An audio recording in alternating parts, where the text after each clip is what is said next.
Meninas, meninos, saudações! Vamos dar continuidade com os nossos últimos temas de agropecuária no Brasil, trabalhando estrutura fundiária e reforma agrária.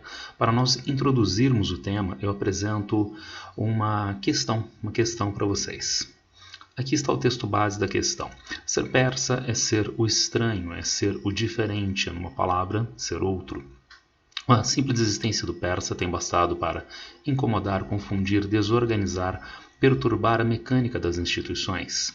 Foram e são persas os índios do Brasil, onde os sem terra representam agora uma outra modalidade de persas. Foram, mas já quase deixaram de ser persas, os índios dos Estados Unidos. Foram persas no seu tempo, os incas, os maias, os astecas, foram e são persas os seus descendentes, lá onde tenham vivido e ainda vivam.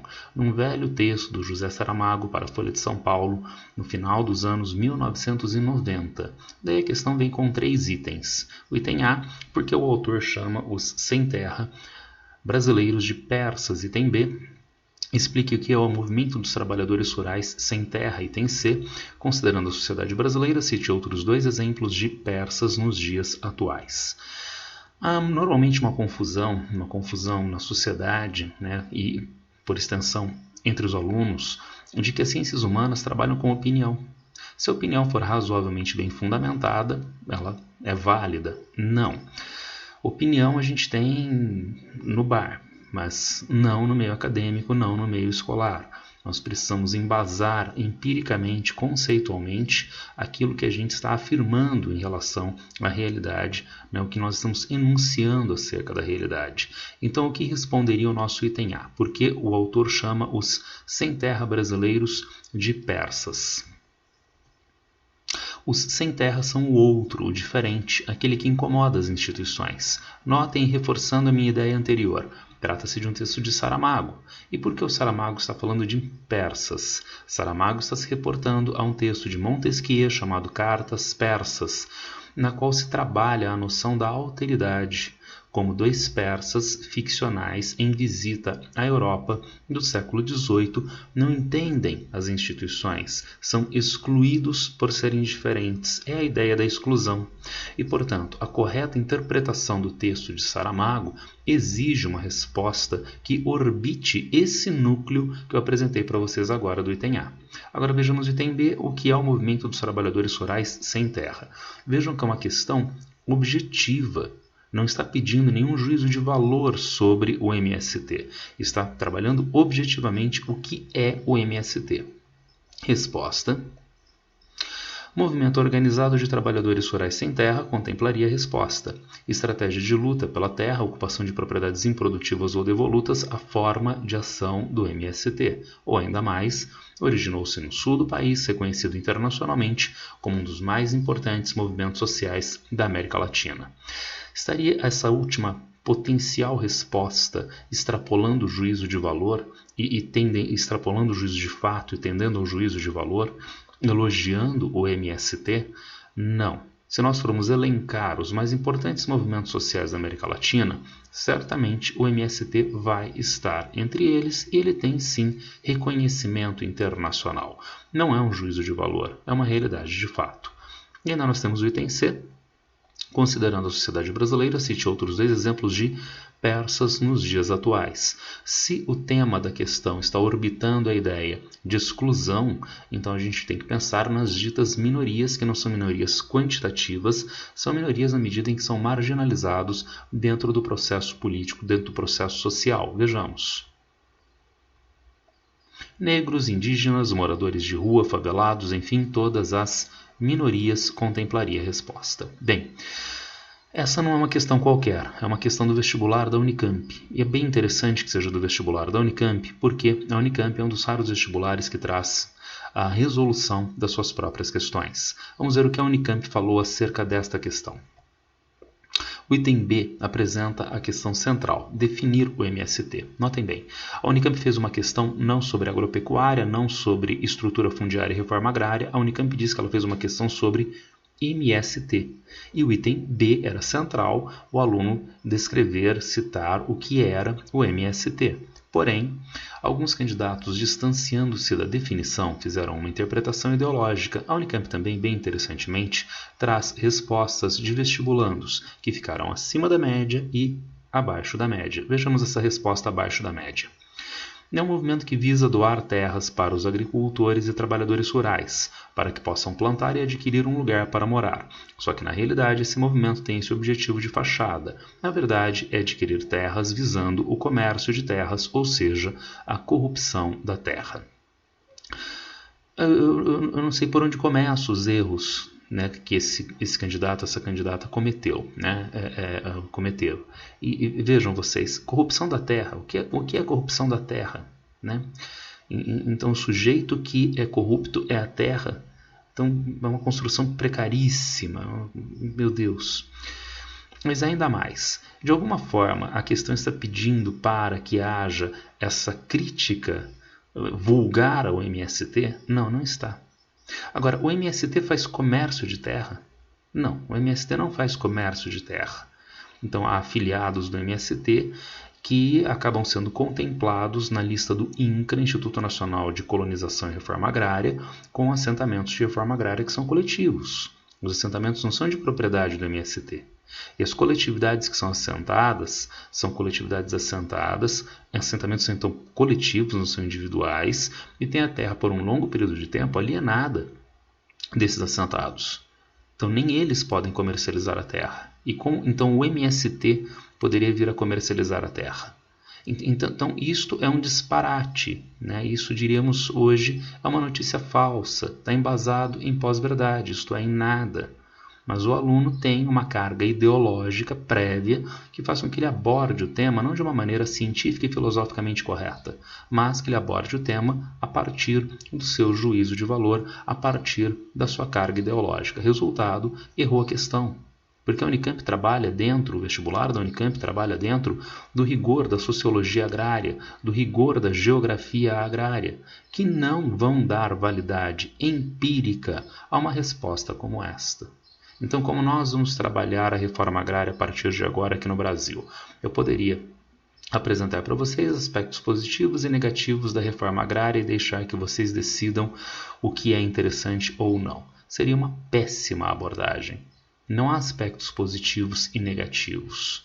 Há um problema identificado na realidade. E nós vamos tentar identificar este problema. E nós vamos ver como a reforma agrária não é positiva nem negativa. Ela é necessária para a superação deste problema. Então vejamos. Uso da terra. Segundo esse gráfico, nós encontramos no círculo interior a área dos estabelecimentos e o número dos estabelecimentos rurais, dividido em categorias de áreas. Na corzinha mais clara, propriedades pequenas de até 200 hectares, intermediária de 200 a 2.000, mais escurinho, laranjinha, mais de 2.000 hectares. Vejamos o número de estabelecimentos. Percentualmente, a quase totalidade, mais de 90% dos estabelecimentos rurais no país são pequenos. Nós temos 0,8% de grandes propriedades acima de 2.000 hectares. Vejamos a área ocupada. Então, 90% dos produtores rurais ocupam 28%, menos de 30% da área agrícola. Agora, 0,8% dos proprietários rurais acima de 2.000 hectares ocupam mais de 35% da área agrícola. E isso traduz esta ideia. Nós temos uma estrutura fundiária concentrada, isto é, poucos proprietários rurais ocupam uma parte significativa da área agrícola do país. E notem, isto é minha opinião. Então eu acho que nós temos uma estrutura fundiária concentrada? Não. Isto é pesquisa empírica. Então, o técnico pesquisador vai ao campo, identifica o tamanho da propriedade em uma pesquisa de campo, né? um censo, um recenseamento. E daí ele faz essa tabulação, o INCRA faz essa tabulação e qual é o resultado da tabulação? Como a gente poderia transformar a linguagem de gráfico para a linguagem escrita, para a linguagem falada? Quando 0,8% ocupa 35% da área agrícola, quando 90% dos proprietários ocupa menos de 30% da área agrícola, há concentração fundiária. Bom, mas qual é o problema dessa concentração fundiária? Essa concentração fundiária não se manifesta primeiramente da mesma forma em todas as regiões do Brasil. Nós encontramos aqui um primeiro mapa que mostra o número dos imóveis rurais. Quanto maior a quantidade de bolinhas, quanto maior o tamanho da bolinha, maior a quantidade de imóveis rurais. Mais imóveis rurais nessas partes da região sul-sudeste, nessas partes litorâneas do nordeste, é onde nós encontramos a maior concentração de imóveis rurais. Nessas áreas interiores do Brasil, menos imóveis.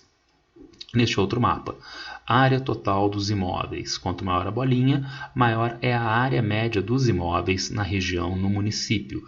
Vejam que onde nós temos grande quantidade de imóveis, os imóveis rurais são pequenos. Onde nós encontramos menor quantidade de imóveis, os imóveis rurais são de maiores dimensões, em especial Mato Grosso do Sul, Mato Grosso, Goiás, Tocantins e Pará. Tudo bem? Qual é o problema de haver concentração fundiária e essa concentração ser desigual? Vejamos então agora um aspecto fundamental que é o uso da terra. Esse gráfico nos mostra da área explorável, quanto que está sendo explorada em termos de produção agropecuária por categorias de imóveis em tamanhos. Tá? Então, veja, da área explorável. Então, aqui nós já estamos retirando rios, lagos, a área de reserva legal, a área de proteção permanente, a PPRL. Então, da área que é possível, do ponto de vista físico, do ponto de vista legal, ser explorada. Desta área, quanto que o imóvel explora de fato. Vamos pegar a categoria de até 200 hectares.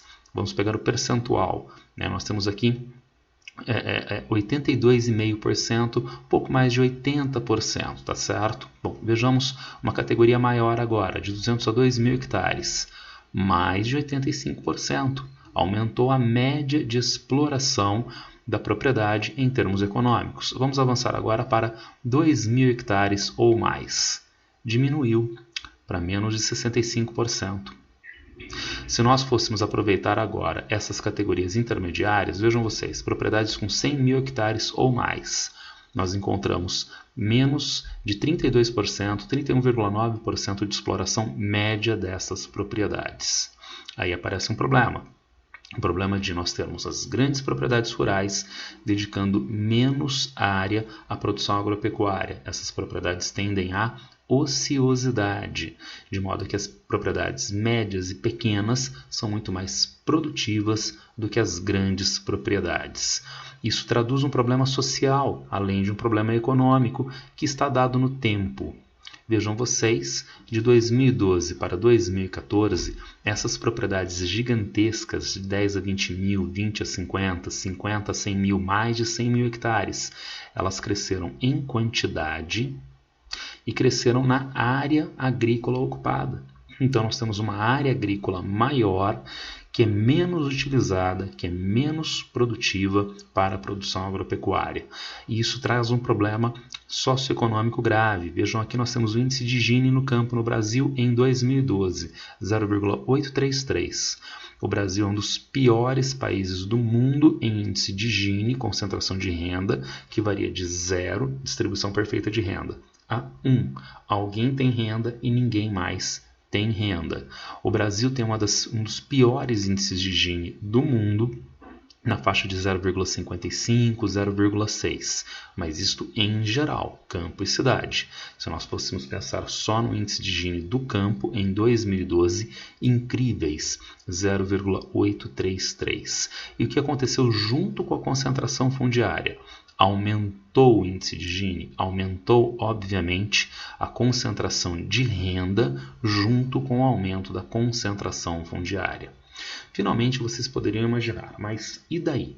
E daí que há grandes propriedades que são ociosas, e daí que concentra a renda? Primeiro, não é e daí, porque políticas públicas devem se orientar, entre outros, pela distribuição da renda e não pela sua concentração. E mais, a gente tem um outro problema de altíssima gravidade. A concentração fundiária, como eu disse, não é a minha opinião. Nós vimos no gráfico concentração fundiária. Essa concentração fundiária leva à ociosidade da terra. Uma parte significativa da área agricultável do país não é efetivamente utilizada por ser ocupada por grandes propriedades ociosas. Mas eu volto à pergunta do slide anterior. E daí? A propriedade é minha. Eu a uso como eu quiser. Bem, nós vivemos em uma sociedade que é capitalista. Sociedade capitalista. Seria também a minha mera opinião? Haveria alguma discordância em relação a isto? Será que alguém imagina que a nossa sociedade seja socialista, seja fundamentalista? Não. A sociedade é capitalista. E o que uma sociedade capitalista faz com o meio de produção? O que o homem capitalista faz com os meios de produção? A sociedade se organiza, de forma contraditória que seja, com vistas à reprodução do capital através desses meios de produção. Isso é o que faz a sociedade capitalista na leitura de Karl Marx. Na leitura de Max Weber, o homem capitalista age racionalmente para a acumulação ilimitada através dos seus recursos de produção, no caso, a terra.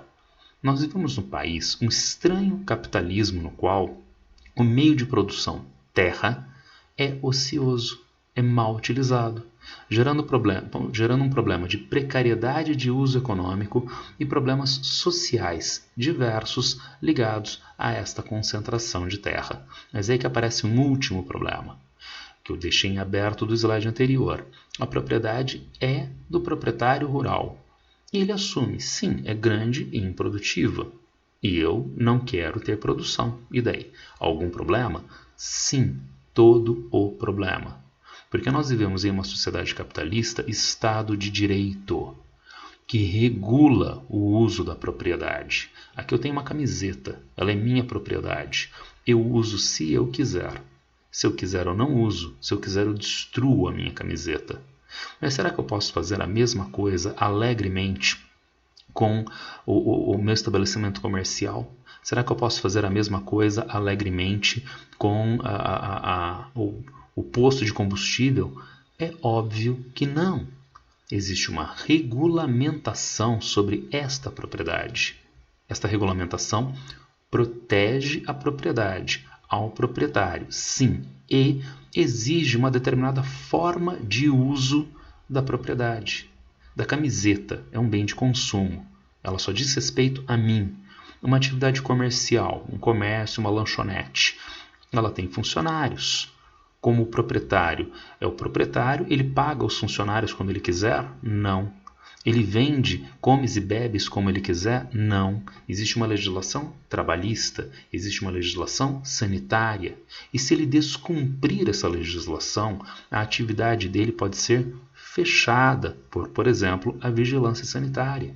Será que o comércio, será que a lanchonete é do proprietário e ele usa como ele quiser? É óbvio que não. Agora vejam, uma propriedade rural, ela parece mais a minha camiseta, é um bem de consumo, ou ela parece mais um estabelecimento comercial, é um recurso para a produção? Óbvio, é um recurso para a produção. E, portanto, há uma regulamentação legal sobre a propriedade rural, qual seja. Primeiro, a Constituição Federal, o artigo 5º, que trabalha os direitos fundamentais, parte dos direitos fundamentais, diz: todos são iguais perante a lei, sem distinção de qualquer natureza, garantindo-se aos brasileiros e aos estrangeiros residentes do país a inviolabilidade do direito à vida, à liberdade, à igualdade, à segurança, à propriedade. Então, o artigo 5º da Constituição regula o direito à propriedade privada. Agora vejamos, no mesmo artigo 5º, o inciso 22, ele reforça o corpo principal do artigo, é garantido o direito à propriedade privada. Porém, olha o que diz o artigo 23, a propriedade atenderá à sua função social. Veja como está composto o verbo, atenderá. Então, é uma obrigação que se impõe à propriedade, ao proprietário, cumprir uma função social. A escola é potencialmente de propriedade privada se ela não for pública. Agora, a escola está submetida à legislação trabalhista, à legislação de ensino. Se ela está cumprindo essa legislação, ela está cumprindo a sua função social. Se ela descumpre essas legislações, ela não está cumprindo a função social. Ela pode e vai ser penalizada, ela deve ser penalizada e, no limite, ela tem que ser fechada. Agora, uma escola pode ser de propriedade privada e ela cumpre a sua função social. Professores, funcionários recebem seu salário, dão as aulas, mediante a legislação de ensino do país e assim por diante. Agora, qual é a função social de uma propriedade rural? Ter produção agropecuária. Se ela não tem produção agropecuária, ela está descumprindo a sua função social. E quem diz que ela tem que produzir? Uma outra lei menor do que a Constituição, que obviamente não fere a Constituição. Trata-se do Estatuto da Terra. E o que diz o Estatuto da Terra no seu artigo 18? A desapropriação por interesse social tem por fim condicionar o uso da terra à sua função social, como viria a ser previsto na Constituição de 88. Promover a justa e adequada distribuição da propriedade, obrigar a exploração racional da terra, respeitando legislação trabalhista, respeitando legislação ambiental, permitir a recuperação social e econômica de regiões. De quando é o Estatuto da Terra? 1964. Atenção! Se for do começo de 1964, é do governo João Goulart, acusado de ser de esquerda. Se for do final de 1964, é já da ditadura civil-militar, que só um insano diria que é de esquerda. Agora, de quando é o Estatuto da Terra? Vejamos, novembro de 1964. Ele foi aprovado no princípiozinho da ditadura civil-militar brasileira. E por quê? Seriam os militares brasileiros comunistas e queriam fazer a revolução do proletariado pelo campo? Parece que não. É porque os militares brasileiros sabiam que existe uma contradição no campo no Brasil. E que contradição é esta? Não foi levado ao campo no Brasil um capitalismo moderno, um capitalismo maduro, mantendo, portanto, o meio de produção terra ocioso no campo, o que é combatido pelo Estatuto da Terra, validado pela Constituição de 1988. Resta ainda saber como compor esses dois incisos da Constituição. Como compor a propriedade privada da Constituição a ser preservada pela Constituição e o Estatuto da Terra. Simples. Há um equivalente em dinheiro da propriedade no Estado de Direito capitalista brasileiro. Se eu causo dano a uma propriedade alheia, então o que a justiça me obriga a fazer? Ressarcimento em dinheiro. Há este equivalente em dinheiro. A propriedade é grande e improdutiva. Ela não está cumprindo a sua função social, definida tecnicamente pelo INCRA, Instituto Nacional de Colonização e Reforma Agrária. Então acontece de haver um processo do governo federal, Poder Executivo, esse processo é impetrado no Poder Judiciário para que haja a desapropriação da grande propriedade improdutiva. É levantado, portanto, o valor de mercado da propriedade. Este valor é pago para o antigo proprietário que mantinha a terra ilícita, mantinha a terra sem produção, sem as condições técnicas de produção. E, consequentemente, essa terra agora não fica para o governo. Essa terra vai ser viabilizada para assentamentos coletivos de reforma agrária. Dessa forma, então, a propriedade privada é respeitada, isto é, o valor em dinheiro da propriedade é pago para o proprietário. E ainda a terra passa a cumprir uma função social, porque o governo assenta os antigos sem terra e lhes dá condições de desenvolvimento econômico e social, com assistência técnica, com financiamento, para que a coletividade possa viabilizar a produção, possa se desenvolver econômica e socialmente. Dessa maneira, então, se leva um capitalismo que tem uma validade ambiental, que tem uma validade social para o campo.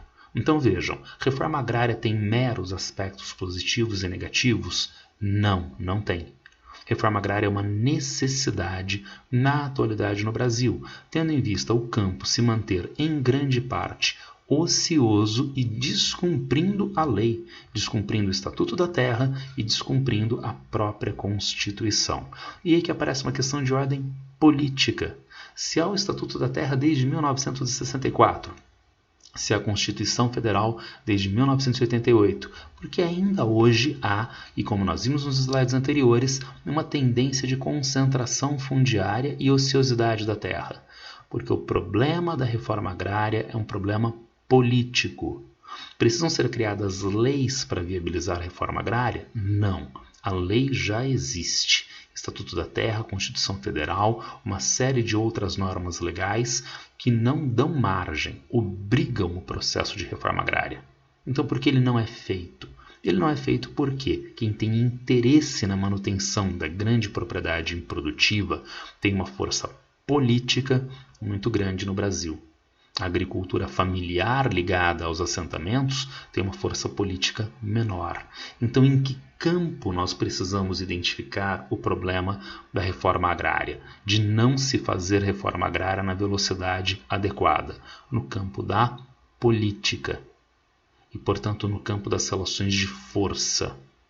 Daí aparecer uma entidade como a do tema da questão da Unicamp, o MST, o Movimento dos Trabalhadores Rurais Sem Terra, que é uma entidade que atua no campo político, sim, com vistas a atuar nessas relações de força para pressionar o poder público com vistas ao objetivo de se fazer uma reforma agrária sustentável do ponto de vista econômico, social e ambiental. Tudo bem? Era isso que eu tinha para apresentar para vocês hoje. Se alguém tiver alguma dúvida, alguma pergunta em relação a esse tema, me encontra nas redes sociais. Abraço para todo mundo e boa sorte.